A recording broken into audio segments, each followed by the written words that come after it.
अस्सलामुअलैकुम, welcome to my channel. आज मैं आपको बनाना सिखा रही हूँ मटन स्ट्यू और ये बहुत ही ज़बरदस्त और मज़ेदार बनने वाला है। रेसिपी अच्छी लगी तो लाइक कीजिए और मेरे चैनल को सब्सक्राइब कीजिए, बेल आइकन प्रेस कर दीजिए ताकि हर आने वाली वीडियो आप तक पहुँच सके। तो ये मेरे पास 3 अदद प्याज हैं, इनको मैंने बारीक काट लिया है।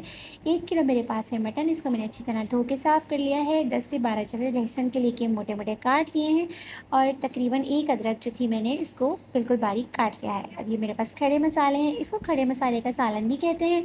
मैंने ली है लाल मिर्चें गोल वाली साबित जो होती हैं, साबित धनिया, काली मिर्चें, बड़ी इलायची, ज़ीरा, लौंगे और दालचीनी स्टिक।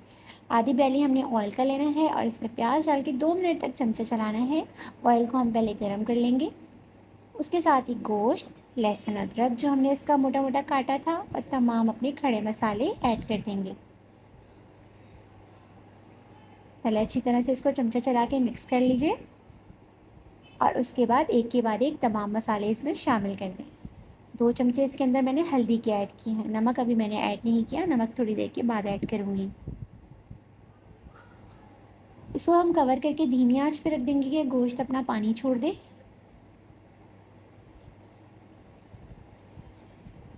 तो इस तरह से गोश्त देखिए आप अपना पानी छोड़ देगा। तो अब इस मौके पे मैं इसके अंदर नमक शामिल करूँगी। नमक जो आप पहले भी ऐड कर सकते हैं लेकिन मैंने नमक बाद में शामिल किया है।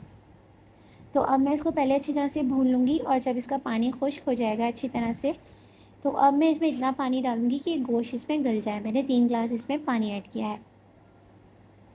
तो गोश्त का अच्छी तरह से गलना बहुत ज़रूरी है, क्योंकि मटन स्ट्यू या बीफ स्ट्यू जब हम बनाते हैं तो तभी अच्छा लगता है जब गोश्त बहुत अच्छे से गल चुका हो।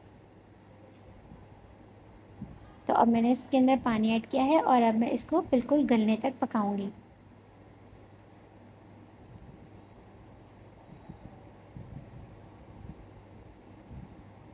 तो अब इसका पानी जो है वो ड्राई होने लगा है और ऑयल जो है वो सरफेस पे आने लगा है।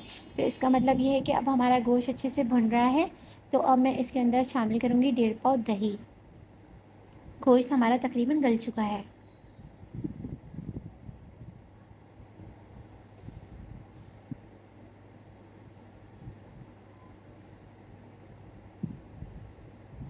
अच्छी तरह से हम दही को फेंट लेंगे और फिर इसमें शामिल कर देंगे।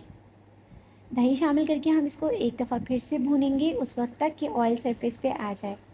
और जब ऑयल सरफेस पे आने लगेगा तो इसका मतलब ये है कि हमारा मटन स्ट्यू तैयार है। फिर मैंने इसमें पानी शामिल नहीं किया है क्योंकि ये थोड़ा सा भुना हुआ ही अच्छा लगता है। आप इसको इस ईद उल अज़हा पर ज़रूर ट्राई कीजिएगा और रेसिपी आपको कैसी लगी मुझे कमेंट सेक्शन में ज़रूर बताइएगा। मुझे अब इजाज़त दीजिए, मैं आपसे मिलती हूँ अब एक नई रेसिपी के साथ। टिल देन अल्लाह हाफ़िज़।